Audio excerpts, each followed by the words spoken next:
मिटती नहीं हमारी, सदियों रहा है दुश्मन, दौरे जमा हमारा। मजहब नहीं सिखाता आपस में बैर रखना, हिंदी है हम वतन है हिंदोस्तां हमारा। आज के इस 74वें स्वतंत्रता दिवस समारोह के उपलक्ष्य में यहाँ उपस्थित सभी सम्मानीय जनप्रतिनिधि, ब्लॉक स्तरीय अधिकारीगण, सपोर्टरा के सभी प्रबुद्धजन और आमजन, मैं आप सभी को इस समारोह के उपलक्ष्य में 74वें स्वतंत्रता दिवस समारोह की शुभकामनाएं देता हूं। आज हमारा देश चूंकि कोरोना महामारी के कारण जो हर साल हम हर्षोल्लास से मनाते थे, उसमें निश्चित तौर पर एक विघ्न उत्पन्न हुआ है। लेकिन आज मैं सबसे पहले राष्ट्रपिता महात्मा गांधी के नेतृत्व में जो आजादी की लड़ाई लड़ी गई, इसमें हमारे लाखों स्वतंत्रता सेनानियों ने, शहीदों ने, वीरांगनाओं ने अपने जीवन का त्याग किया, बलिदान किया। उनके बलिदान की वजह से आज हम इस स्वतंत्रता में सांस ले पा रहे हैं। उनको नमन करता हूं, उनको अपनी भावभीनी श्रद्धांजलि अर्पित करता हूं। मैं देश के उन जाबाज सैन्य कर्मियों, पुलिस कर्मियों को भी श्रद्धांजलि अर्पित करता हूं, जिन्होंने इस देश की एकता और अखंडता को आज तक अक्षुण्ण बनाए रखा और लगातार सीमा पर रहकर हमारी रक्षा कर रहे हैं। आजादी के बाद देश के महान नेताओं ने, प्रबुद्ध नागरिकों ने, आमजनों ने, सभी ने मिलकर हमारी इस लोकतंत्र की नींव को मजबूत किया है और हमारा देश आज विश्व के पटल पर निश्चित तौर पर प्रगति कर रहा है।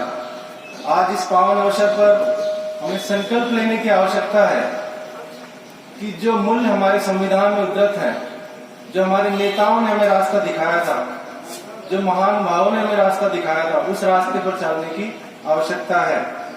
आज के समय में इस कोरोना महामारी ने संपूर्ण विश्व को, संपूर्ण मानवता को झकझोर सा दिया है निश्चित तौर पर। लेकिन हम सब मिलकर इस लड़ाई से, इस जो समस्या से, इसे लड़ेंगे और आगे बढ़ेंगे।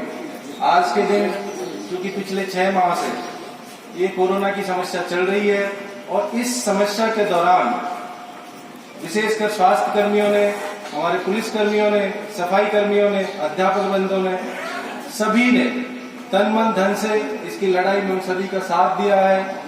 कोई भी भूखा नहीं सोए कि जो राज्य सरकार की मंशा थी उसको पूरा करने के लिए हमारे भामाशाहों ने, व्यापारियों ने, सभी ने तन मन धन से उसमें सहयोग किया और उस सहयोग के कारण ही आज हम स्थिति पर पहुंचे हैं। उसके बाद चूंकि अब अनलॉकिंग की स्थिति चालू हो गई है, उसके बाद भी कोरोना ने जो हमारी अर्थव्यवस्था पर जो आघात किया है, निश्चित तौर पर इससे हम उभरेंगे। लेकिन फिलहाल भी हमें सावधान रहने की आवश्यकता है। इसके दौरान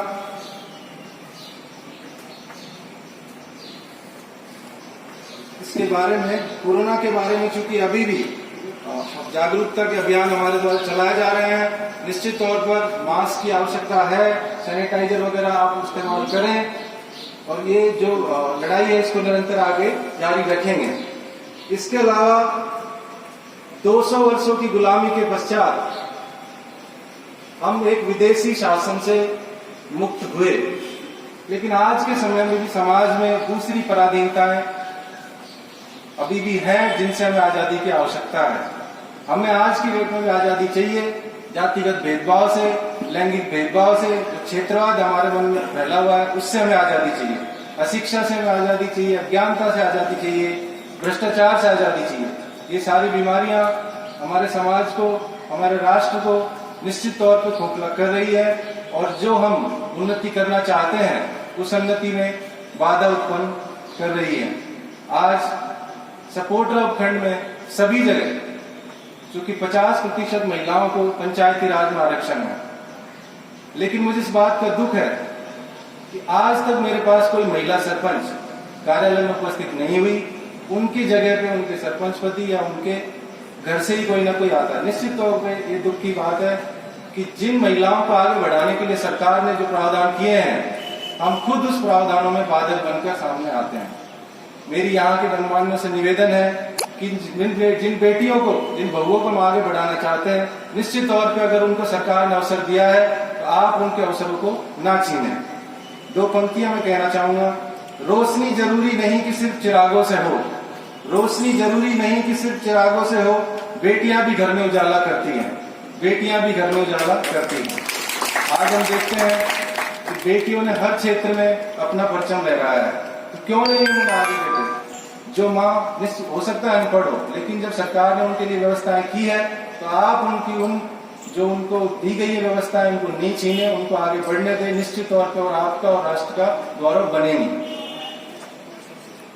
आज के इस पावन अवसर पर मैं आप सभी से निवेदन करता हूँ कि हम आह्वान करें आज बाबा साहब भीमराव अम्बेडकर, जितने भी महानुभाव थे, जिन्होंने जिन मूल्यों के आधार पर इस देश की नींव को रखा, आज हमें आवश्यकता है कि मन क्रम वचन से हम उन आदर्शों पर चलें, समाज में सद्भाव बनाए रखें और इस राष्ट्र को आगे बढ़ाने में मदद करें।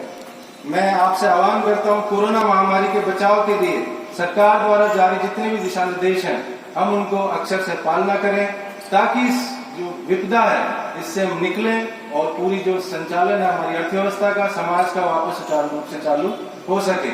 आज के समय में भ्रांति बन गई है कि इस बीमारी से किसी की मृत्यु नहीं हो रही, लेकिन मृत्यु नहीं होना तो एक सुखद बात है, परंतु उसकी वजह से जो सारा प्रशासन है, स्वास्थ्य विभाग है, जितना उसमें राष्ट्रीय आय की हानि होती है, जांच के लिए जो सैंपल्स जयपुर भेजे जाते हैं, उसके अलावा आपका बाजार बंद रहता है, अर्थव्यवस्था सारी रुकी हुई है, निश्चित तौर पर राष्ट्र का नुकसान है। और हम इस एक बीमारी की वजह से पिछले 10 साल पीछे जा चुके हैं, इससे उभरना मुश्किल है, लेकिन हम सभी लड़कर आगे बढ़ेंगे।